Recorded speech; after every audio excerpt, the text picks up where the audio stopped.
Boa noite a todos. Hoje é uma noite fria em Coronel Fabriciano, dia 23 de junho, e vou conversar com meu amigo Leonardo Oliveira, o Conde, direto do Pará. Ele é militante conservador há muitos anos, polemista e um tratorizador de falácias. Como você vai, Conde? Estou muito bem e agradeço até pelo elogio aí. Olha, essa semana fomos agraciados com uma pérola, logo no início dela, um artigo no Estadão do Fábio Porchat sobre Estado laico. Fábio Porchat, para quem não sabe, é aquele humorista do grupo Porta dos Fundos, aquele grupelho de comédia pastelão, né, politicamente vendido e antirreligioso. Ele escreve um texto que o título é Laico. E de fato é uma obra, mas só que é aquele tipo de obra que se faz na latrina, né? Que estado o Brasil chegou, não é não, Conde? Um país onde Fábio Porchat consegue o espaço num jornal como Estadão e se torna formador de opinião. O que mais assim espanta, boa noite a todos também, né? Meu grande amigo André, que tive a oportunidade de tantas conversas produtivas. Existe uma coisa que é muito surpreendente, assim. Eu fico perguntando se o Porchat ele tem a dimensão do tipo de idiota que ele é, né? Porque ele não sabe escrever um texto. O texto dele é tão cheio de contradições lógicas que se a gente fizesse aqui, a gente poderia até dar uma pincelada em algumas coisas que ele fala. Eu vou ler parágrafo por parágrafo aqui, aí a gente vai tratorizando. Tudo bem, sem problema. Tudo bem. Olha só, eu sou ateu. Não acredita em nada, absolutamente nada. Para mim morreu antes ele do que eu. Nosso Estado é laico, ou seja, a religião não tem que se meter nas decisões políticas. Mas quando eu vejo o Eduardo Cunha realizando um culto na Câmara, eu me ofendo, não como ateu, mas como cidadão desse país. Resta saber que tipo de cidadão ele é, porque a maioria dos cidadãos brasileiros é cristã. Então nenhuma pessoa normal, vamos ser bem sinceros, normal, se ofenderia com uma oração Pai Nosso dentro do Congresso Nacional. Segundo ponto, ele está falando que o Estado é laico, que ele já não tem que se meter com política. Isso não é verdade. A Constituição brasileira não diz isso. O que a Constituição brasileira diz, artigo 19 da Constituição brasileira, da Constituição Federal, é que o Estado não pode subvencionar uma religião em particular. Ou seja, ele não pode decretar oficialmente uma religião, tá? Ou então subvencionar e nem privilegiar uma religião em particular. Mas veja, essa promoção em detrimento das outras religiões, ela não serve para suprimir a liberdade religiosa, é justamente o contrário. A Constituição, na verdade, cria uma garantia da liberdade religiosa na medida que o Estado não intervém no credo particular das pessoas e não intervém também subvencionando ou promovendo em detrimento de outra religião. Essa é a lógica do artigo 19 da Constituição Federal, tá? E detalhe, a própria Constituição ressalva o interesse público quando há, por exemplo, essa subvenção a instituições religiosas. Um exemplo clássico disso. Existem hospitais católicos, existem centros de internação de drogados protestantes, de evangélicos, que são subvencionados pelo Estado. No próprio Exército temos a figura do capelão. É um ministro religioso que presta assistência religiosa na corporação. Perfeitamente. Não, e detalhe, é garantido em lugares de internação, lugares de internados de internação coletiva, no caso exército, qualquer coisa, é garantido a assistência religiosa. É garantida a assistência religiosa. Conde, então, Conde, veja bem, olha só, você está falando o óbvio. É possível que o Porchat seja tão idiota que não sabe isso, ou ele, como ator que é, se finge de idiota? Eu acho que são as duas coisas, tá? Na verdade, o que você tem que fazer é uma tática da esquerda cultural. Você tem que propagar uma ideia de que Estado laico é necessariamente um Estado hostil à religião. Não é o entendimento da Constituição brasileira, não é o entendimento mesmo do STF. Quando você vê essa neurose de querer tirar símbolos religiosos das repartições públicas, ou de você querer apagar a história religiosa do país, ou as tradições, ou qualquer símbolo do país, tá? Você vê, claro, é uma revolta ideológica anticristã pura e simples, de perseguição antirreligiosa. Quando você vê o trecho dele falando que o Estado, a religião não deve se meter em política, ele está dizendo o seguinte, ele está dizendo que aquela pessoa que tem um credo religioso, necessariamente não pode se manifestar politicamente. Não pode se manifestar. E outra coisa... o seguinte, ateu pode se manifestar politicamente, materialista pode, comunista pode, fascista pode, gaysista pode, abortista pode. Cristão, agora, não. Cristão, o religioso, cristão, que representa a maioria da população brasileira, não pode. Quer dizer, a maioria da população tem que ficar em silêncio nas suas convicções históricas, culturais e coletivas. Ele diz que a religião não deve se meter nas opiniões políticas. Não dá para acreditar que alguém escreveu tal tipo de coisa. Será que ele parou um único instante para pensar em como seria possível uma pessoa, no caso um cristão, tomar uma decisão que não se baseie em suas convicções? Olha, uma vez que essas convicções são formadas por uma visão de mundo cristã, como é possível se apartar delas? É como pedir para um matemático resolver uma equação sem raciocinar em termos matemáticos. É simplesmente impossível, é incoerente. Basicamente, ele está querendo dizer que ninguém que tem religião pode participar da vida pública. Isso. É basicamente isso que ele quer. É basicamente isso que ele quer. A visão da religião como um elemento privado.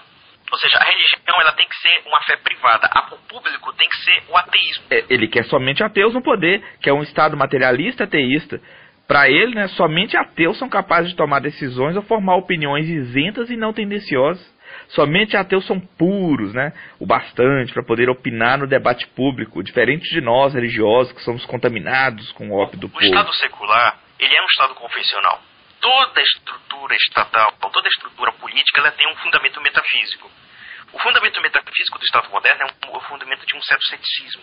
A natureza do Estado laico é uma natureza cética. É uma natureza que pode ser cética, agnóstica, e aparentemente, assim, ela tem uma intervenção negativa na influência da religião, como é o caso do Estado brasileiro, ou então ela tem uma intervenção positiva na supressão da liberdade religiosa, ou então na restrição da manifestação da liberdade religiosa.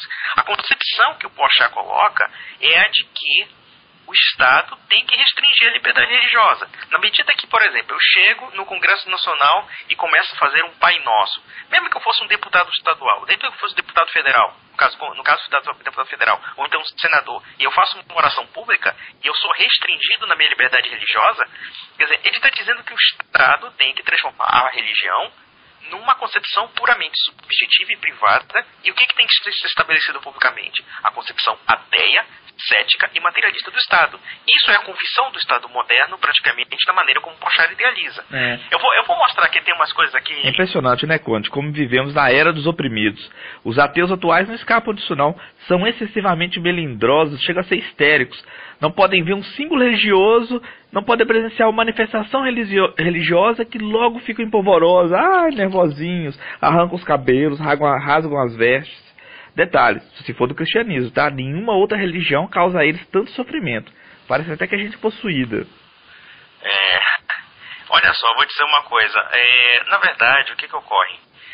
O Porchat, como todo materialista radical, como todo extremista radical, ele quer, na verdade, que a sociedade seja totalmente secularizada de cima para baixo pelo Estado. Ora, quer dizer, ele quer que o Estado seja alheio a todas as tradições religiosas, culturais e morais de um povo através de o quê? De uma visão de uma engenharia social, porque só é possível assim. Se você cria um Estado em abstrato, que não tenha nenhum vínculo orgânico com os valores ou com as crenças de um povo, só resta mesmo o Estado se impor sobre a maioria da população e marginalizar a maioria dessa população. Ele fala como cidadão. Eu me ofendo como cidadão. Só uma pessoa muito doente mental que se ofenderia com manifestação religiosa. Não, sinceramente. Só uma pessoa louca. Eu digo assim, mas é o Congresso Nacional. E daí? Eu posso rezar até no inferno. E daí, perante a Constituição brasileira, isso é livre.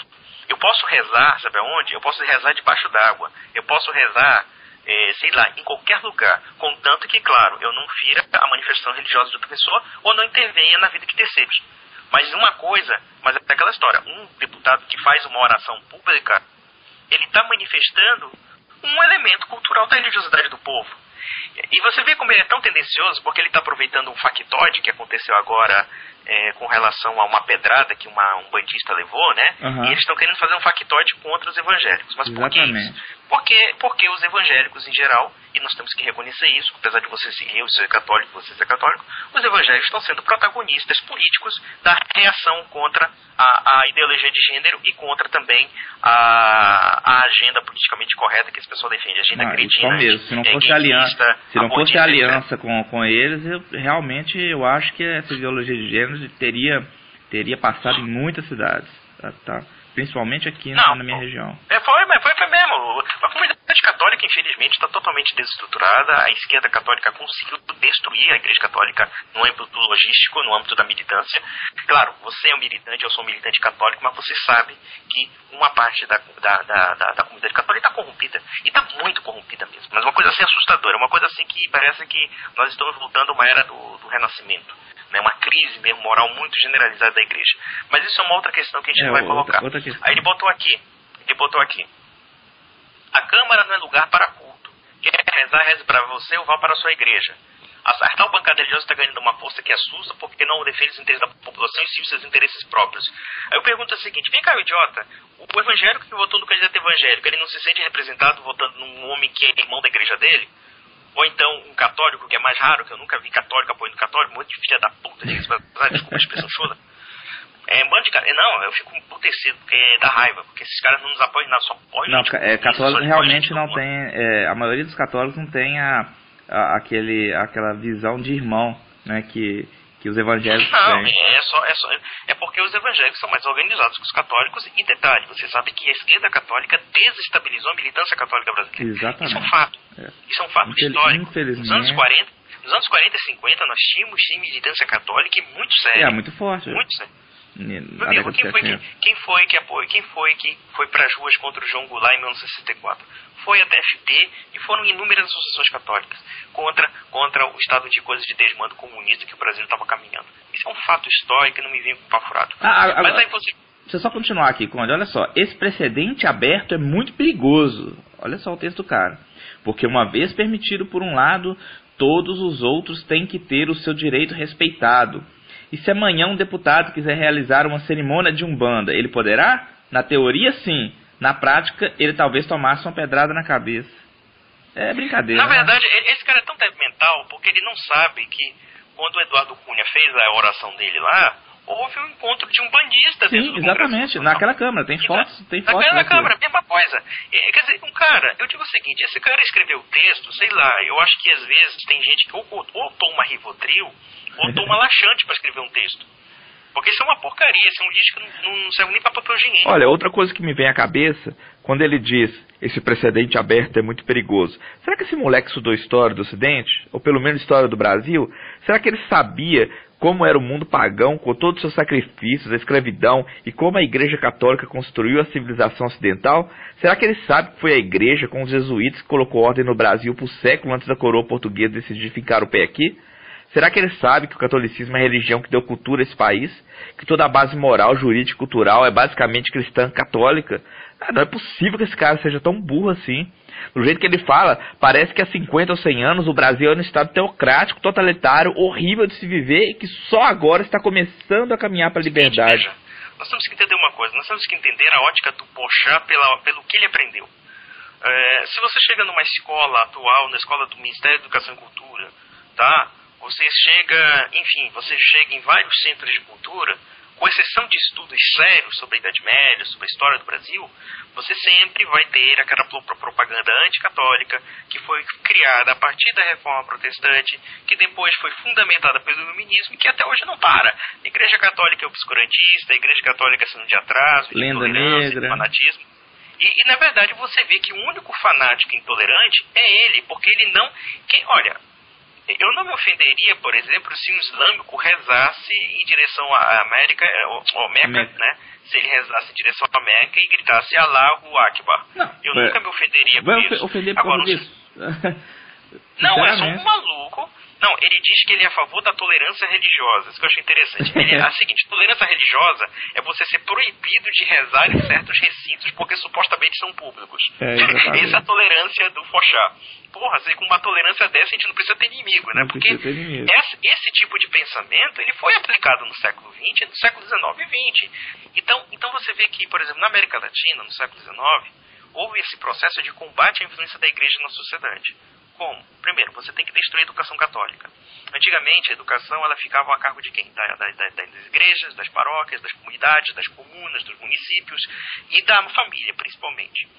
Aí vem os liberais e dizem o seguinte: não, nós temos que defender uma educação laica, não religiosa. Aí o que eles fazem? Confiscam os bens da igreja, atacam a educação católica, né? Implantam a liberdade religiosa para enfraquecer a religião, naturalmente, e estatizam a educação.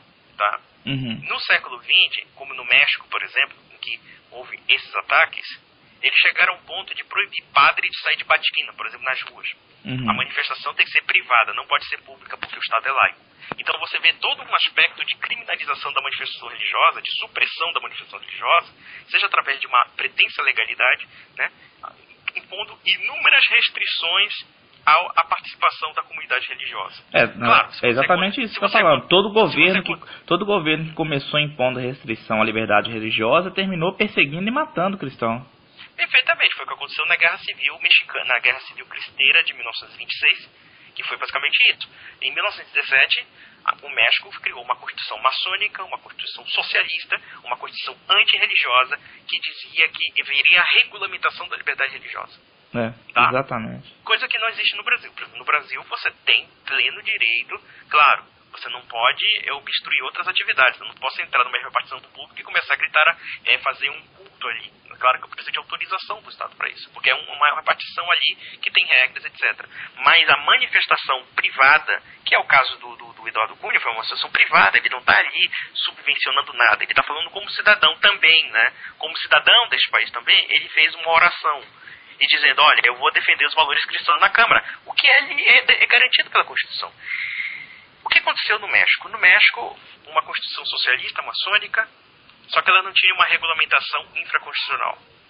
E aquele sujeito lá, que era um governante, um presidente ditador, Plutarco Cádiz, que era um ditador socialista, basicamente, depois do futuro PRI, né, que era o Partido Revolucionário Institucional, que é um partido socialista, ele começou a criar uma legislação suprimindo a liberdade religiosa, simplesmente dizendo que os padres não poderiam sair de batina nas ruas, né, que padres e bispos que se manifestassem politicamente poderiam pegar cadeia, que eleitores e partidos católicos deviam ser suprimidos, entre outras coisas. E que os cultos católicos deveriam ser restritos e privados em portas fechadas. E depois disso começou a perseguir e matar católico adoidado. E você imagina um país onde 99,9% do país era católico. Isso é uma loucura, isso é uma demência típica de um Porchat da vida. Exatamente. Que é a demência típica. Só que ainda houveram católicos naquele tempo que se levantaram para lutar por sua fé, né? Eu acho que se acontecesse isso hoje, os católicos iam tudo abandonar sua fé. A guerra civil mais sangrenta que houve no México foi a guerra civil cristera. Em 3 anos de guerra civil, morreram 250 mil pessoas no México. Parece coisa de filme, né? Loucura. Na Segunda República Espanhola, que foi proclamada em 1931, porque antes a igreja era ligada ao Estado, havia um consórcio entre a igreja e o Estado, a monarquia em espanhola. O que aconteceu? Com a República Espanhola, os bens da igreja foram confiscados. As igrejas ficaram sob o controle do Estado republicano, laicista, e se começou a criar uma legislação restritiva da liberdade religiosa. Então tudo que o Porchat prega já aconteceu e aconteceu com resultados desastrosos para as liberdades civis. Mas em se tratando do Porchat, olhando para a cara dele, eu realmente não sei se ele é um idiota realmente ou se ele representa um idiota como tática de esquerda. Olha, eu vou dizer uma coisa, ele é um idiota útil.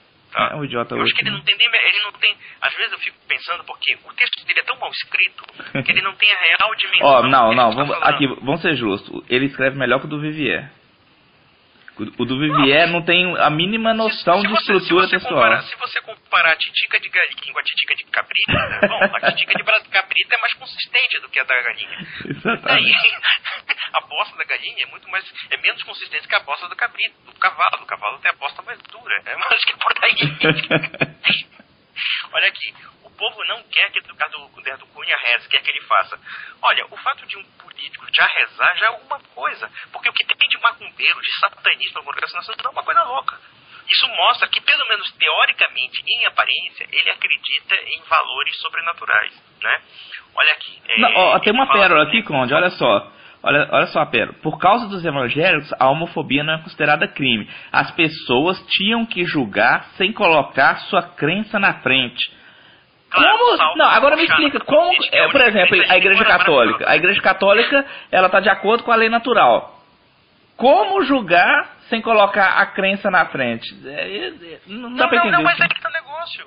Mas veja, é só a crença do Porchat que vale, né? Ele acha que é lindo ser gaysista, né? Então, por exemplo, ele tá falando aqui, combata a intolerância religiosa e não incentive. Porra, um cara que diz que nós temos que ter restrição da liberdade religiosa, falar de intolerância religiosa é uma piada, né? Olha, a questão das células-tronco, casamento gay, aborto, tudo isso é discutido de forma séria por causa dos religiosos que não conseguem colocar de lado um tipo de pensamento que não é o pensamento de toda a população. Já tá mentindo aí, né? Que é exatamente o pensamento de toda a população. Da maioria da população. Ele fala pela maioria. Eu fico pensando se um cara como Porchat, que você vê que ele é um cara burguesinho, é um cara que tem um tipo de pessoa, né? Ele é um tipo de pessoa que vive num mundinho à parte da realidade. A maioria da população... Não, eu imagino ele tomando Yakult no canudinho. Mas é isso mesmo. Por exemplo, eu e tu, por exemplo, embora, claro, eu não sou um cara pobre, eu nem vendo essa ideia, eu sou uma pessoa de classe média, mas eu tenho contato com pessoas humildes todo dia. Até porque eu trabalho com essas pessoas. Uhum. Né? Eu trabalho porque eu sou comerciante, eu trabalho. Inclusive, meus funcionários são pessoas de origem humilde. E eu sei como é que eles pensam. Eles são contra aborto, eles são contra casamento gay, eles são contra toda essa putada. Exatamente. Aí o cara diz assim, não, mas a gente não tem que discutir pelo prisma religioso. Entendi, nós temos que discutir pelo prisma materialista, como você pensa enquanto ateu. Por que a tua perspectiva ateia seria melhor do que a minha perspectiva religiosa, sabendo que o que você está discutindo é algo que você não compreende, que é uma civilização de 2000 anos. Né? Uma civilização que foi construída há 2000 anos, claro, dentro de uma mensagem religiosa de mais de 5.000 anos, que é a mensagem judaica. Então, você querendo discutir isso, meu filho, achando que as tuas tendências do momento, os teus caprichos, os teus chavões, repetidos à exaustão, segundo a Fundação Ford, segundo a Fundação Rockefeller, todas essas fundações norte-americanas que estão intoxicando o país de ideologias espúrias, eu acho que é muita areia para um caminhãozinho do Porchat, né? Veja só, logo a seguir o texto. Ele utiliza uma comparação criminosa quando ele compara cristianismo com o islamismo radical.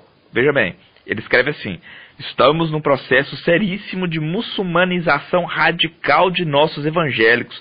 Olha, ele é criminoso, cara. Os evangélicos precisam de processar esse cara. Cristão não é islâmico, muito menos islâmico radical. Nossa, isso é colunioso que ele tá falando, né? Ele tá injuriando os evangélicos. Exatamente. E mais, assim, é porque é como te falei. Os evangélicos, não são todos evangélicos, hein? A gente tem que ver isso. Mas uma grande parte dos evangélicos, eles não sofreram a infiltração que a igreja sofreu. Quem sofreu infiltração mesmo no mundo evangélico foram simplesmente as igrejas tradicionais, as reformadas tradicionais. Luterana, calvinista, as pentecostais estão mais fora dessa infiltração. Sim, por enquanto, né? Por enquanto. Ainda bem até. Ainda bem. O que aconteceu? Os evangélicos estão chutando barraca. O mal dos evangélicos, no meu entender, é que talvez eles não tenham, talvez, uma sofisticação argumentativa de um certo laicato católico. Porque eu falo o seguinte, qual foi a vitória contra a ideologia de gênero? Foi a ação de vanguarda dos evangélicos com a articulação de ideias dos católicos. Exatamente. Inclusive, textos que os evangélicos usaram como base textos de estudiosos católicos. Estudiosos católicos. Olha, é porque o que acontece? O que ocorre, né? A gente acha que a igreja não faz nada. Não é bem assim. A igreja católica já está fazendo. Mas é a igreja católica do laicato. Exatamente. Tá? Certo laicato. Um laicato que é uma minoria oprimida, mas muito bem articulada. Nós somos bem articulados nesse sentido. Você deu a ideia e tudo mais. Mas quem aparece nos evangélicos? Porque os evangélicos, eles são ali de frente. Eles vão lá na porrada mesmo. Por quê? Porque, primeiro, o nosso clero se acovardou completamente. Eles são mais imunes também, Conde. Talvez nessa deficiência seja uma força para eles. Na verdade, o que ocorre muitas vezes é que o que falta mesmo às vezes ao mundo evangélico? Quando você pega um sujeito como Silas Malafaia ou o pastor Feliciano, falta neles aquela sensibilidade intelectualista que tem na tradição católica. Porque o catolicismo explica por que contra o casamento gay em vista da lei divina, em vista da lei natural, em vista da convenção, em vista de tudo. Então, por exemplo, por quê? Porque nós somos aquilo que eu acho que o Joseph Ratzinger, muito feliz, falou, o nosso querido Papa Emérito, disse sobre a questão da junção providencial entre Jerusalém, Roma e Grécia. Né? Ou seja, esse aspecto providencial da cultura, do melhor da inteligência pagã com o melhor da fé. Né? Então houve esse casamento, né? Esse casamento que foi um casamento providencial. O tríplice pilar, né? Que é a filosofia grega, o direito romano e a moral judaico-cristã. A moral judaico-cristã, o direito romano e a filosofia grega. Exato. Então nós somos um casamento de uma civilização muito forte. Muito forte. Vou dizer uma coisa, cara, porque se a Igreja Católica fosse outra instituição, ela deixaria de existir. Não. Mas como ela não é, porque vou dizer uma coisa, aguentar, você viu até aquele sujeitinho lá da Pastoral da Juventude, pelo amor de Deus, aquele cara é um despreparado completo, ele não sabe nem o que está falando. É esse tipo de gente que, hoje em dia, nós temos que combater, inclusive, nós temos uma situação de quase de uma guerra civil entre católicos. Né? Mas voltando ao assunto do Porchat, o que acontece? Quando ele diz assim, quando você coloca o pé dentro da Assembleia ou da Câmara, Deus fica do lado de fora guardando o seu carro, ponto. Olha só a lógica dele, é o seguinte, se você tira Deus da concepção cultural, filosófica e política de uma sociedade, em último caso, ele está dizendo que a Assembleia tem um poder divino, poder inclusive da lei natural. Ou seja, ele tem o poder de determinar, remodelar a sociedade. Esse sujeito, ele é tão despreparado intelectualmente que ele não percebe que, na verdade, ele só está divinizando o Congresso Nacional. Porque, por exemplo, quando nós partimos de uma cosmovisão cristã, nós reconhecemos que uma lei natural e uma ordem divina, uma ordem de justiça, ela transcende o papel do Estado. Ela está acima do Estado. É o Estado que tem que cumprir esse papel. O Estado tem que cumprir uma lei e um ordenamento, tá? Tanto jurídico, ético, moral, que está acima dele. A loucura desse pessoal é que eles acham que todas as normas sociais são meros caprichos arbitrários que podem ser estipulados mediante uma convenção. É isso que nos faz conservadores, né, Conde? É acreditar numa ordem transcendente e imutável, né? As famosas leis não escritas. Uma ordem perene. E ordem com uma origem divina. Uma origem divina, principalmente. Porque muitas vezes o cara cai nesses papos da ordem perene, mas cai num conceito naturalista. E nós não somos naturalistas. Naturalista fica para maçonaria, não fica para católico. Exatamente. Tá? Aí ele bota assim, olha só a lógica do cara. PS, a moça quer abortar, vocês não deixam. Vocês, católicos, protestantes, mas talvez direção é. Os gays querem adotar, vocês não deixam. Mas se um moleque vira bandido, vocês querem ver morto. É um safado, né? É um canalha. Eu vou dar um exemplo aqui. Ele diz assim, mulher quer abortar, vocês não deixam, né? Mas se o moleque vira bandido, vocês querem morto. Ele está partindo do pressuposto de que o fato de você não abortar crianças, necessariamente essas crianças vão ser criminosas. E eu pergunto pro Porchat, seu imbecil, seu retardado, você que não sabe usar um silogismo, né? Se você quer o bem-estar dos criminosos delinquentes, então por que você defende o aborto? Se você quer... olha só a tua lógica. Tu está dizendo o seguinte, que essas pessoas não têm que ser punidas pelos seus crimes. Mas enquanto na época em que supostamente elas não são criminosas, você quer matá-las. Eu não entendo essa lógica. Primeiro que é o seguinte. Primeiro que não existe nenhuma correlação entre criança que nasce e que não foi abortada. Tá? Porque uma criança abortada pode ser qualquer criança. Poderia ser o André, podia ser eu, podia ser qualquer outra pessoa. Qualquer outro indivíduo poderia ser abortado. Né? Dentro da lógica do Porchat.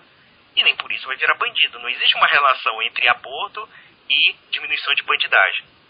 Ainda que o Free Economics tenha explorado isso, muitos exploram, essa estatística é totalmente furada, porque a diminuição da violência, ela obedece a outros fatores que não tem nada a ver com o aborto. Você não pode dizer que uma criança que nasce de uma família indesejada vai ser necessariamente criminosa. Eu conheço muitas crianças indesejadas que se tornaram pessoas maravilhosas. Conde, essa é a questão da eugenia, né? O genocídio seletivo. Na mesma maneira que os nazistas decidem que raças de seres humanos devem viver ou morrer, o eugenista decide que idade ou que estágio de desenvolvimento os seres humanos merecem viver ou morrer. Só um exemplo clássico que eu falei. Então, só pegar um exemplo clássico, só para concluir o raciocínio. Você vai, por exemplo, em festas religiosas como o Círio de Nazaré, vai em umas festas religiosas como, sei lá, a Jornada Mundial da Juventude, ou até mesmo a Marcha para Jesus. Qual é o índice de crimes, assaltos, assassinatos e estupros? Zero. Não tem problema de violência. a Jornada Mundial de Juventude, que mobilizou 3 milhões de pessoas... O único crime que teve foi aquele grupo feminista que enfiou a cruz no ânus.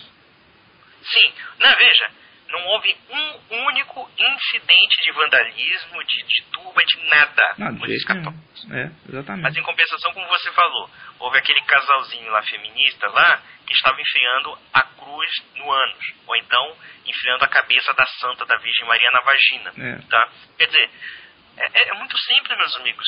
Uma sociedade cristã é uma sociedade ordeira. E eu digo cristã e vou puxar o braço para a sardinha. Cristã católica mais ainda. E vou dizer mais. Mesmo numa marcha para Jesus, você também não vê turba, não vê nada. E você vai longe. Até mesmo as manifestações tão pacíficas do povo mesmo, desse grosso, desse povo que está sofrendo a violência, sofrendo a criminalidade, sofrendo tudo que não presta. Por exemplo, aquele povo do dia 15 de abril, que é o 15 de março, desculpa, de 12 de abril e 15 de março, esse povo, não há um incidente de vandalismo, um profundo respeito pelas autoridades, pela polícia, por exemplo, a polícia militar não teve problema. Exatamente, tiraram fotos, as pessoas sabem que precisam da polícia, né? Não tem esse ódio patológico que a esquerda tenta incutir nas pessoas de odiar a polícia. Mas é aquela história, mas o Porchat é amiguinho dos black blocs, é amiguinho desses marginais que fazem quebradeira, é esse tipo de gente. O que a gente tem que questionar, meus amigos, já que nós estamos falando desse assunto, é a questão da intelectualidade chique, né? Essa intelectualidade que tem um espaço desproporcional no Estadão, um espaço desproporcional numa universidade, e que prega verdadeiro tipo de delinquência. Isso é uma delinquência espiritual que o cara tem. O cara demonstra, talvez ele não tenha coragem de matar um católico, ele não tenha coragem de matar um evangélico, mas no fundo, ele dá as armas necessárias para que haja uma ação efetiva contra nós. Ô Conde, a gente pulou um pedaço aqui que é até preocupante. Olha só, o texto dele: precisamos dar um basta nisso agora, antes que eles ganhem mais força e façam um estrago maior. Parece Hitler falando, né? Ninguém é obrigado a acreditar em nada, ou melhor, cada um acredita no que quiser, então não me venha enfiar nada goela abaixo. Lutar contra o aborto é enfiar a crença na goela abaixo. Tem lógico um cara falar uma coisa dessa? Como se só existissem argumentos religiosos para enfrentar o aborto. Mas veja bem, o que ele quer dizer quando diz que tem que dar um basta nisso agora? É proibir o cristão de falar? Proibir o cristão de sair na rua? Olha só como é que era interessante. Ele fala assim, ninguém é obrigado a acreditar em nada, né? Acredita no que quiser, mas ele quer suprimir o direito do cristão ser cristão. Exatamente. Do cristão de ser... você vê que o texto, se você analisar, você delinear todos os trechos do texto, ele entra em contradição toda hora. Quer dizer, o único que tem o monopólio da intolerância é o cristão na cabeça dele. Logo, ele se acha no direito de suprimir a liberdade religiosa de todo mundo. Né? Quer dizer, no fundo, ele tem aquela mentalidade típica de um comunista ou de um esquerdista de fazer tudo aquilo e acusar nos outros daquilo que ele está fazendo. Ou seja, ele que está pregando intolerância religiosa. Não é ninguém. Olha, veja, tudo bem, eu conheço evangélicos fanáticos, como existem católicos fanáticos, por exemplo. Existe evangélico maluco. Muitas vezes esses caras evangélicos que invadem uma igreja e quebram uma imagem, tá? Não são... É doido, não representa a maioria dos evangélicos. Não, e vejo, eu não conheço nenhum pastor evangélico, pelo menos, se esse cara, se existe, pode ser uma minoria da minoria, mas eu nunca vi dentro de uma igreja evangélica alguém dizer, olha, entra numa igreja católica e quebra imagem. Nunca vi isso. Nunca vi. Inclusive conheço pastores evangélicos, pessoas muito decentes, conheço. Claro. Como tem padre decente, tem cardeal decente, como tem cardeal filha da puta, tem bispo canalha, como tem pastor canalha, e assim vai. E eu nunca vi, nem na parte dos evangélicos, nenhuma ação efetiva que possa agredir os católicos. Talvez só do ponto de vista da propaganda, né, que eles repetem macaquinho de exaustão, que essa propaganda protestante do século XVI, que é totalmente falsa, mas eles repetem, tá, por uma questão até de autoafirmação ali, tá, mas nunca passa disso.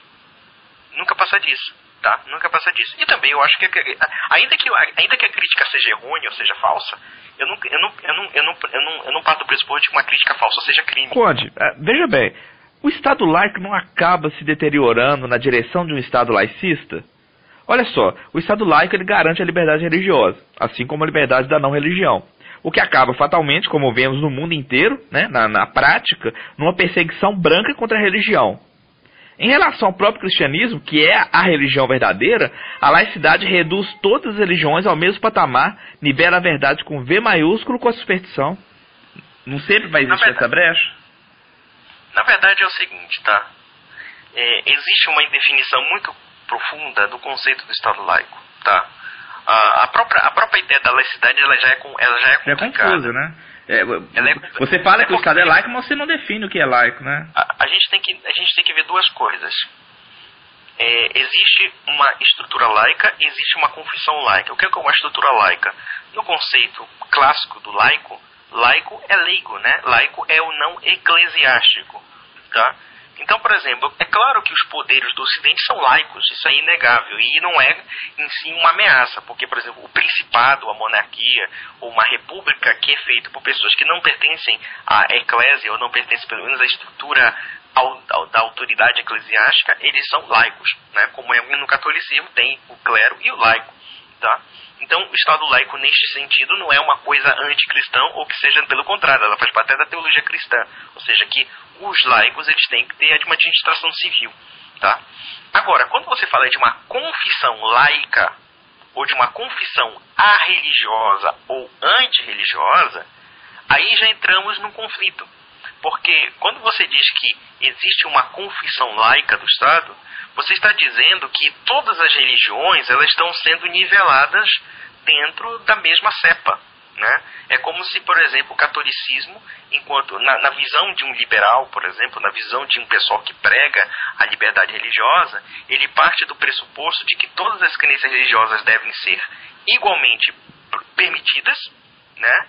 Embora nenhuma tenha uma prevalência sobre a outra, tá? Uhum. Qual é o problema? Qual é o problema desse discurso, né?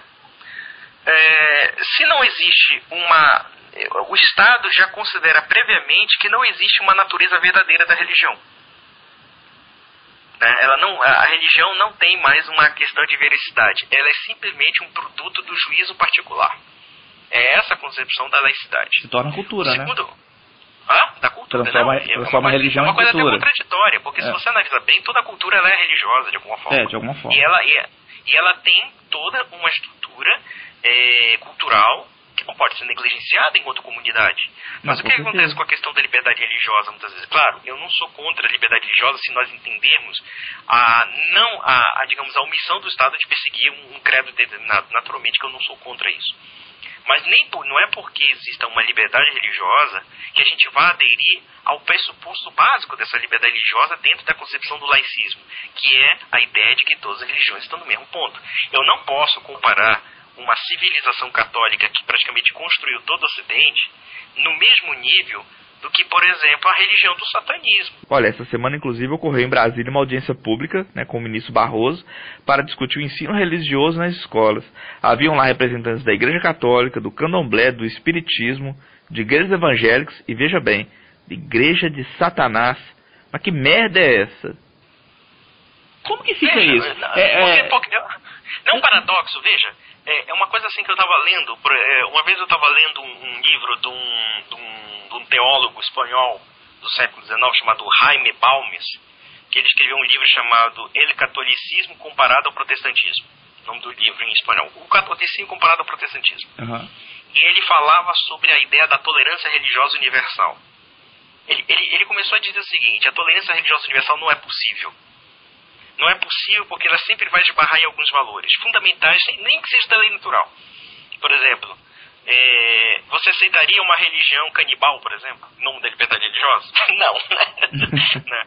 Mas veja, o que obstrui, né, a religião canibalista? É só mesmo a ideia de um formalismo estatal que protege a vida? Obviamente que não. É uma cultura sedimentada numa perspectiva metafísico-religiosa de que a vida é um valor sagrado. Pelo menos a vida humana é um valor sagrado no cristianismo. Nem todas as sociedades concebem a vida humana como um valor sagrado, Né? Então, por exemplo, essa concepção da lei natural, da lei divina e tudo, ela é parte também de um arquétipo, de uma estrutura cultural e religiosa que já está inserida na sociedade. É por isso que hoje em dia, quando você vê movimento pró-aborto, movimento pró-eutanásia, movimento pró-eugenia, como nós estamos falando aqui, né, que é a questão da seleção dos mais aptos, dos saudáveis e a destruição dos mais fracos, né, que a gente tem que esclarecer o que é eugenia, a primeira coisa que eles querem atacar é o quê? O cristianismo. Por que o cristianismo? Porque o cristianismo não reconhece isso. Porque o cristianismo diz que todas as pessoas são dignas enquanto seres humanos. Então, quer dizer, você tem que atacar essas bases. Aí quando você volta à questão do Estado laico, é um paradoxo do Estado laico, e isso coloca o próprio Balmes, de alguma forma, dentro da ótica dele, que é o seguinte, porque a Igreja Católica, até um tempo atrás, não aceitava a liberdade religiosa. E isso, né, para certas pessoas era uma coisa assustadora.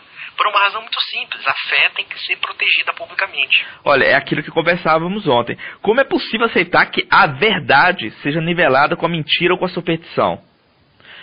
Ou no caso da Igreja de Satanás, que é a verdade invertida, o caminho para o inferno. Por que o Estado deveria proteger a religião de Satanás?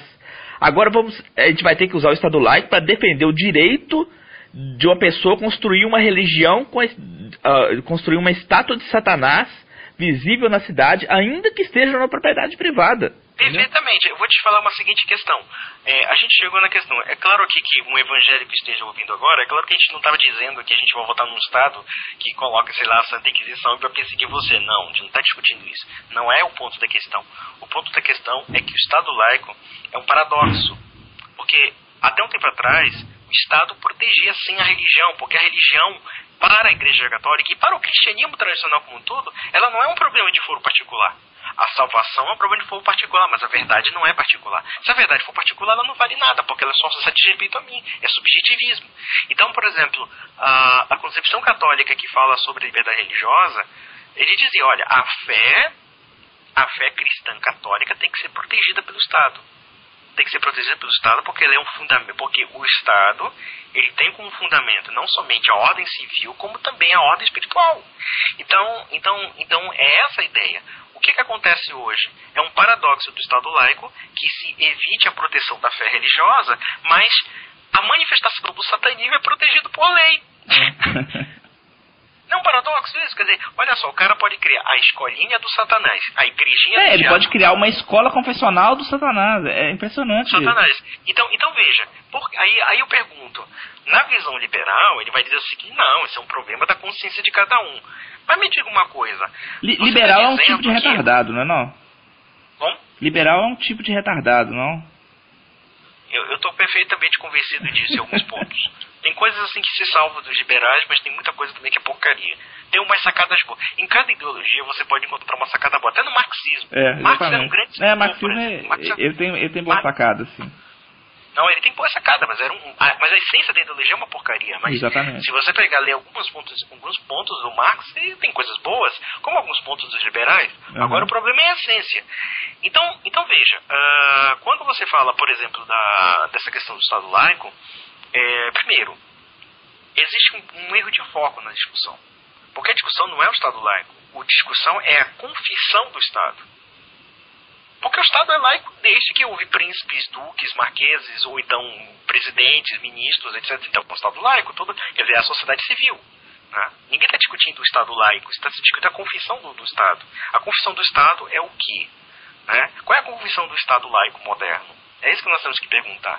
Para ela preservar, digamos, a liberdade religiosa, para ela preservar, digamos, a coexistência entre as religiões, tá? Ela precisa simplesmente colocar as religiões no mesmo plano. Ela precisa privatizar a fé religiosa, entendeu? Ou subjetivizar a fé religiosa. Agora, o problema disso é que a cultura, ela não é feita dessa maneira. A não ser que haja um processo de secularização tal que a fé religiosa perca sentido. Só que o problema é o prejuízo do ponto de vista moral, ético e cultural mesmo. Você imagina se de repente o Brasil se torna um país majoritariamente ateu, como acontece hoje em dia em alguns países da Europa. Esse país vai entrar em crise. Vai entrar em crise de identidade, vai entrar em crise de valores. Existe uma coisa que é uma diferença abissal entre o catolicismo e o protestantismo, e isso é uma observação construtiva, é que o protestantismo, pelo fato de ele ser dividido teologicamente, institucionalmente, né, e até mesmo em aspectos de dogmas, o que ocorre? Foi o protestantismo que privatizou a fé. Ou seja, a fé é produto do meu juízo individual. Ela não é produto de uma autoridade constituída chamada igreja, que a gente sabe, segundo nós católicos, que a igreja ela foi repassada pelo próprio Jesus Cristo. Sim. Ela foi repassada pelos apóstolos, e dos apóstolos aos bispos, e assim sucessivamente até os dias de hoje. E essa autoridade foi delegada.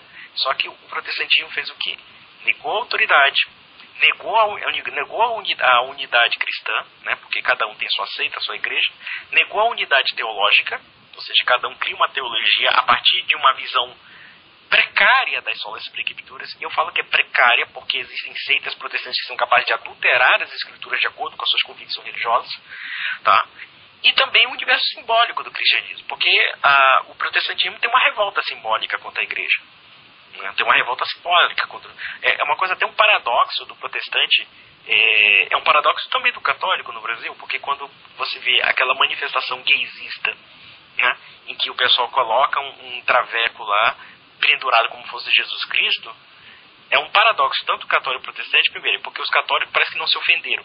E os protestantes se ofenderam, mesmo que eles tenham atacado todos os símbolos religiosos do catolicismo. Exatamente. Mesmo que eles tenham problemas ou dificuldades doutrinais com ícones e símbolos, é simplesmente impossível dissociar completamente a fé do símbolo. A menos que você seja um calvinista babaca, como aquele tal de pastor Nicodemos, que falou umas besteiras semana passada. Claro, veja, alguns, tá? Porque teve presbiteriano aí, babaca, que começou a falar assim, não, aquilo não me representa, aquilo é só um símbolo, porque Deus não está ali. Aí eu responderia para um cara desse, olha, se eu pegasse a foto da tua mãe e fizesse de um papel higiênico, com certeza você me daria um soco na cara. Agora, se você não sabe o que é um símbolo, né? Porque é um paradoxo, é uma coisa assim contraditória no protestantismo, né? Porque eles se revoltam com todos os símbolos visíveis e acabam negando que a própria Bíblia é um símbolo. Palavras são símbolos, parábolas são símbolos, né? Então como é que você pode negar o símbolo visual, sabendo que também há símbolos literários que você de alguma forma visualiza ou imagina lendo a história da Sagrada Escritura? Então é uma contradição completa. Conde, em termos práticos, o que podemos fazer para proteger o cristianismo do laicismo em vista das leis e da Constituição? Olha, eu posso estar errado, mas até mesmo os evangélicos estariam protegidos se o Estado brasileiro fosse minimamente confessional católico. Olha, eu vou te dizer uma coisa, o problema do confessionalismo no Brasil, tá, ele parte de dois aspectos. Primeiro, a comunidade católica ela é mais uma formalidade do que uma coisa orgânica. Né? Então, por exemplo, para que haja um Estado confessional católico, é preciso que uma sociedade leve a sério o catolicismo. O brasileiro da atualidade, o brasileiro católico da atualidade, ele não leva a sério o catolicismo. Ele leva o catolicismo dentro de uma visão secularizada, de uma seculação, de uma visão emotivista. É um clube. Eu falei. É um clube de... como de lazer. Procura a igreja protestante. Por que, por exemplo, muitos católicos deixando de ser católicos viraram protestantes, viraram evangélicos, tá? Não seria a tradição protestante reformada, mas sim evangélicos. Por quê? Porque o brasileiro, em geral, ele tem uma visão muito emotiva de religião e muito pouco doutrinária. E isso no meio católico é a mesma coisa. Eu falo assim, por exemplo, é uma coisa até que muitos protestantes têm uma dupla reação quando veem que às vezes eu defendo a igreja com unhas e dentes, né? Eles me atacam naturalmente, dizem assim, você é fascista, você é um fascista católico, você é um tirano, você quer restaurar a Inquisição, né? Tem o primeiro tomo, né? O primeiro tomo da discussão. O segundo tomo da discussão é dizer que você é um cara realmente convicto, né? E eles respeitam isso, né? Quer dizer, a primeira vez que eu vejo um católico defendendo a sua igreja. É raro mesmo. Porque qual é o problema do católico? Não tem formação católica. Por exemplo, você quando começou a virar católico, você teve os seus traumas de consciência, você pensou, não, para eu ser católico eu tenho que me adaptar à vida católica e a minha vida não está tão católica assim. Exatamente. Né? É um processo lento e gradual, um processo que gera uma certa angústia de consciência, né? Como gera comigo, eu também tenho que acertar muita coisa na minha vida enquanto católico, tá?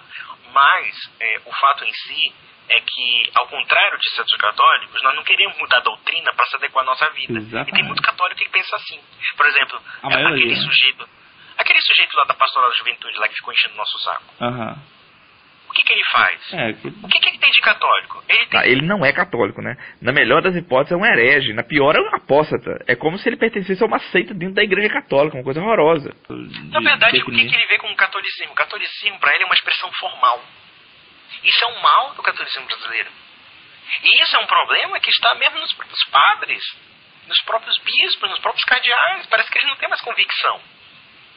Porque essa que é a grande questão. É porque a população, embora eu ache que o crescimento do protestantismo esteja estancando aos poucos, eu estou vendo assim uma certa estabilização do crescimento do protestantismo, tá?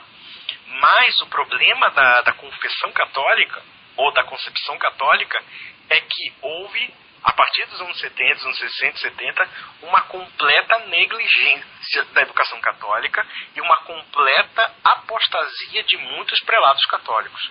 Isso é um fato. E muita gente, acho que você deve estar acompanhado, muita gente se escandaliza quando eu falo isso. Porque você não pode falar isso. Por que não pode falar? Se vocês ficarem tratando a coisa como se não fosse com vocês, meu amigo, a Igreja Católica vai se desestabilizar no Brasil, já está desestabilizada. Por exemplo, o fato de uma minoria evangélica ter tomado as rédeas em detrimento de uma maioria católica, para mim isso é uma coisa muito grave. Não tanto para os evangélicos, acho que eles estão fazendo o trabalho deles, estão fazendo bem o trabalho deles. É grave para os católicos, tudo bem. Houve realmente um grupo católico muito bem articulado que ajudou os evangélicos. Mas, por exemplo, esse grupo católico que soube articular muito bem por debaixo das, digamos assim, dos bastidores, inclusive junto com a articulação evangélica, esse pessoal não tem apoio de bispo, não tem apoio de cardeal, não tem apoio de arcebispo, não tem apoio de padre. Ou então... Eles não fazem parte, não são ativos, membros ativos da igreja, não ocupam posições na igreja. Não ocupam posições paroquiais. As paróquias sacaneiam. Sacaneiam porque, vamos ser bem sinceros, as paróquias são tudo comunista, são tudo petista. E aí depois o pessoal fica puto quando se denuncia isso. Tem que se denunciar mesmo. Tem que colocar essa espada na parede. Olha, Conde, o que sustenta a igreja é a fé, cara. A devoção do homem simples. Se você participar de um culto de adoração ao Santíssimo, você vai entender o que eu estou falando. Ali você vai perceber por que a igreja ainda está de pé no Brasil. Além da devoção dos simples e das orações das carmelitas, que, diga-se de passagem, é outro motor da igreja, eu sinto ventos de mudanças, cara. Está surgindo uma nova geração de sacerdotes aí, com uma formação verdadeiramente católica, como aqueles ligados ao fantástico trabalho do Padre Paulo Ricardo. Eu vejo ventos de mudança mesmo. Inclusive tem gente aqui da minha cidade que está fazendo seminário já com a cabeça realmente católica, formando uma mentalidade católica, uma cosmovisão católica, uma extrema devoção e amor à igreja. Então, eu não sei se são exemplos pontuais ou porque eu estou envolvido demais nisso, então parece que a coisa está crescendo. Talvez por estar próximo demais eu não tenha a visão do todo. Mas eu vejo ventos de mudança, principalmente com essa onda conservadora. Eu vou te falar sincero, eu vejo um desgaste muito grande da teologia da libertação. Sim. Por quê? Porque a estrutura que a teologia da libertação promoveu, essa estrutura, vamos ser sinceros, quem foi que colocou esses criminosos petistas no poder? Foi a teologia da libertação. Foi a teologia da libertação. Mas sabe o que aconteceu? Como o produto, como o filhote, né? A criatura deles está perecendo, eles estão perecendo juntos. E nós temos uma grande oportunidade de colocar esse cara na parede. Por exemplo, esse sujeitinho aí, que é da Pastoral da Juventude. O cara é pró-aborto, o cara é pró-casamento gay, o cara é pró... Ele é anticatólico. Ele simplesmente não tem fé na igreja. Ele mesmo disse que a igreja é o povo de Deus, é a teologia da libertação. Na cabeça dele, a igreja errou por 2000 anos e os iluminados da América Latina redescobriram a verdadeira igreja após o Concílio Vaticano II. E com a teologia da libertação, que é a igreja de Deus. Eu acho o seguinte, eu acho que tem que se fazer, sabe? Isso já é um problema já do Vaticano. Tá? Eu acho que, por exemplo, essa questão do Vaticano com relação ao Concílio Vaticano II, tá? Eu não vou tocar no mérito do Concílio Vaticano II porque eu precisaria ler com mais profundidade. Sim, eu nem gosto de discutir isso também, não, porque eu não domino esse assunto. Eu não dou opiniões baseado em sites de blog, tá? Eu dou opinião baseada em leitura, e eu tenho realmente um projeto de estudar mais assim a doutrina católica e as encíclicas papais, tá? Mas o pouco que eu leio, existe um problema de linguagem no Concílio Vaticano II, tá? Existe um otimismo que eu acho muito perigoso até. Embora eu não veja assim, uma coisa do outro mundo no concílio, tá? Acho que é um exagero, tá, em torno disso. Mas não se pode negar que o Concílio Vaticano II ele criou umas interpretações muito problemáticas com relação à modernidade. Quando se fala da questão da liberdade religiosa, quando se fala da questão da fé, da questão do cristão na política, ela me parece muito confusa. Porque o mal, na verdade, hoje em dia, do conflito da igreja com a sociedade, é a linguagem. não é que o Concílio Vaticano II fez isso. É que a sociedade, ela ganhou um caminho diferente daquilo que a igreja esperava, ou daquilo que a igreja estava aconselhada, né? Ou seja, hoje em dia nós somos uma sociedade secularizada, uma sociedade multirreligiosa, uma sociedade multiética, inclusive, né? Não existe mais, está tendo uma lenta e gradual quebra da ética cristã, porque o que nós estamos vendo aí é uma quebra da ética cristã. Por exemplo, eu pergunto para vocês uma coisa aqui. Você acha que em outras épocas da história do Brasil, digamos, nos anos 50 e 40, alguém discutiria casamento gay? Não. Algum político teria coragem de chegar, olha, eu sou defensor do casamento de 2 homens e 2 mulheres? Esse cara não ganharia nem para síndico de prédio, tá? Mas o que foi acontecer? Houve uma mudança psicológica, uma mudança ética, uma mudança moral, uma mudança de cosmovisão. Ou seja, as pessoas elas não acreditam em Deus mais como dentro de um sistema de ideias ou de um sistema moral coerente, né? Ou então você vê, por exemplo, a sociedade brasileira era uma sociedade majoritariamente católica. Você vive numa região extremamente católica, que é Minas Gerais, como eu também vivo numa região extremamente católica, que é o norte do Brasil, principalmente o Pará. Uhum. Né? E detalhe, o Pará é um estado tão católico como também tão protestante, porque a maior igreja evangélica do Brasil, que é a Assembleia de Deus, foi fundada no Pará. Assembleia? A Assembleia de Deus foi no Pará. O Pará foi a primeira igreja da Assembleia de Deus, foi no Pará, foi em Belém, em 1911. Tá? Agora, o problema nós estamos vendo uma quebra da identidade religiosa do Brasil, uma identidade espiritual do Brasil, identidade cultural, etc. Nós vemos que todas as ideologias, por assim dizer, essas ideologias laicistas, gaysistas, etc., né, ideologia racialista do movimento negro e tudo, eles estão querendo atacar em pontos essenciais da identidade nacional brasileira. Primeiro, a identidade religiosa, ou seja, um país cristão, majoritariamente católico. Embora sempre existiu uma minoria protestante que sempre foi tolerada e sempre foi, de alguma forma, com uma convivência até pacífica. Tá? Segundo ponto, a identidade nacional do ponto de vista da estrutura, da cultura luso brasileira, né? A cultura portuguesa. Né? A cultura de Portugal é que fez a unidade brasileira. Tá? Então, isso é um ataque à língua, um ataque à colonização portuguesa. Você vê que todo um livro de história hoje... Todos não, claro que não são todos. Isso seria até exagerado, tem muita bibliografia boa. Mas tem uma certa propaganda que só falta estigmatizar a influência portuguesa no Brasil, a influência da língua, né? A influência das tradições ibéricas e etc. Né? Como se fossem um mal. Sim, né? A própria educação de história faz você desprezar a herança portuguesa. Praticamente, nós crescemos ensinado que Portugal explorou o Brasil, que português é bobo e que a gente não tem nada que aprender com eles, que nosso país é o país do futuro e que o Brasil é melhor que Portugal. Isso. Na verdade, isso é uma tremenda besteira. Bobagem. Muito pelo contrário. Muito pelo contrário. Nós somos uma extensão de Portugal. Nós somos uma extensão da Península Ibérica. Não se pode pensar em Brasil sem pensar em Portugal. Com certeza. Não se pode pensar em Brasil sem pensar em Península Ibérica. Né? Península Ibérica, Portugal e Espanha. Por exemplo, essa questão da raça, né, que é uma coisa muito interessante. Como é que se mudou, inclusive, o paradigma histórico do Brasil. Nos anos 80, eu acho que você deve ter pego essa época aí, claro, nós comemorávamos dia 13 de maio de 1888, que era a data da abolição da escravatura. Né? Ou seja, a princesa Isabel de Bragança assinou com a chamada Lei Áurea, por causa da pena de ouro que ela assinou, aquele documento somente 2 artigos, né? É extinta a escravatura no Brasil, revoga-se as disposições do contrário, né? Foi essa praticamente a única, né? A Lei Áurea e a Lei de Ouro, e isso era comemorado, porque, por incrível que pareça, a Lei Áurea, essa data, ela tinha um significado histórico muito mais importante para os negros. Inclusive os negros, depois da época, eram ferreiros monarquistas, muitos negros eram monarquistas, mulatos, e E de repente, 20 anos depois, esqueceu-se essa data para se criar uma outra, muito mais artificiosa, que não teve muita força na consciência do povo, que é a data do Zumbi dos Palmares, que é no dia 20 de novembro de 1695, que foi o ano da morte dele, e a data da morte dele, que depois se criou, se convencionou, chamou Dia da Consciência Negra. Quer dizer, uma data como o dia 13 de maio, que era uma data de reconciliação nacional, ou seja, de reconciliação do Brasil.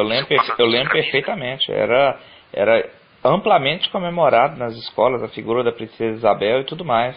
Agora, realmente, essa data do Zumbi dos Palmares é uma data artificial. Artificial e racista. Porque eu pergunto pra você, você não é negro, o que tem a ver a consciência negra pra você? Nada. Absolutamente nada. Eu pergunto, para que serve a consciência negra? Se é que existe uma consciência negra, né? Eu não sei se a consciência tem cor, mas eles estão colocando uma cor numa consciência. Eu prefiro 1000 vezes reverenciar a família real brasileira, a família real de Bragança, do que essa porcaria do Zumbi, que era inclusive dono de escravos, né? E ninguém fala isso. Historicamente falando, isso é comprovado. Ele era dono de escravos, ele pensava como um líder tribal africano do século XVII. Ou seja, um escravista como qualquer outro, né? Agora, quando você vê uma rainha, ou uma futura rainha imperatriz, que era uma mulher muito católica, a Isabel era uma mulher de uma devoção religiosa muito profunda. Uma das razões de ela ter sido derrubada, a monarquia, é porque os maçons tinham medo de uma rainha católica de verdade. Entendeu?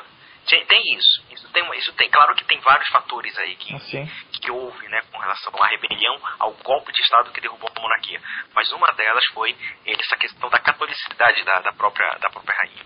E então, quer dizer, mas é isso. Você vê que todas as bases, todos os elementos culturais do Brasil estão sendo atacados pela esquerda. E como é que a gente defende isso? Eu não vejo nenhum conservador defender o Brasil. Eu vejo o conservador defender o modelo americano, o modelo capitalista liberal, protestante, né, laicista. Os caras não conhecem o Brasil, né? Não valorizam o pouco que conhecem e acabam recorrendo a uma idolatria do modelo liberal, como se a liberdade econômica absoluta fosse a solução de todos os males do mundo, né? A esquerda não está de toda errada quando diz que tem interesses internacionais e financiamento do avanço liberal no Brasil. Não, mas é o seguinte, se você analisar bem, a briga entre liberal e socialista é a briga de dois grupos que têm interesses internacionais envolvidos. Se você analisar bem, quem financia o liberal muitas vezes é o que financia o socialista. Se você analisar bem, por exemplo, pega o programa dos liberais e o programa dos socialistas, com exceção da liberdade econômica, do resto, toda a agenda do marxismo cultural eles apoiam. Basicamente. Então é basicamente isso. Quer dizer, eu pergunto, qual é a diferença entre um e outro? Cadê o Brasil aí? Não, eles querem um país, outro país, mas eles não querem o Brasil. É uma coisa que eu já briguei muito com o liberal. Inclusive aqui em Belém já sou mal visto por muitos liberais, porque eu comecei a defender posições católicas extremistas na visão deles. Essa conversa é muito longa, mas a gente vai ter oportunidade de continuar esse papo. Tudo bem. Eu falei aqui com Leonardo Oliveira, ele é advogado, especialista em história e militante conservador bem conhecido nas redes sociais, onde foi um grande prazer essa conversa. Como sempre, eu preferi ouvir do que falar, porque você sempre tem muito mais a dizer do que eu. Espero que possamos conversar de novo em breve, até para ajudar as pessoas a terem um ponto de vista a mais nesse momento tão esdrúxulo que vivemos aqui no Brasil, né? Que o cristianismo está novamente sob ataque, e se a gente não reagir agora, eu não sei como vai ser não. Entendeu? Não, a gente vai cair no buraco mesmo. Vai cair no buraco. A gente vai afundar. Não, mas Deus está com a gente. Ele já disse que as portas do inferno não prevalecerão. Ele está por nós, né? Quem está contra nós, né? Ô Conde, boa noite então, cara. Boa noite, meu querido. Tchau, tchau.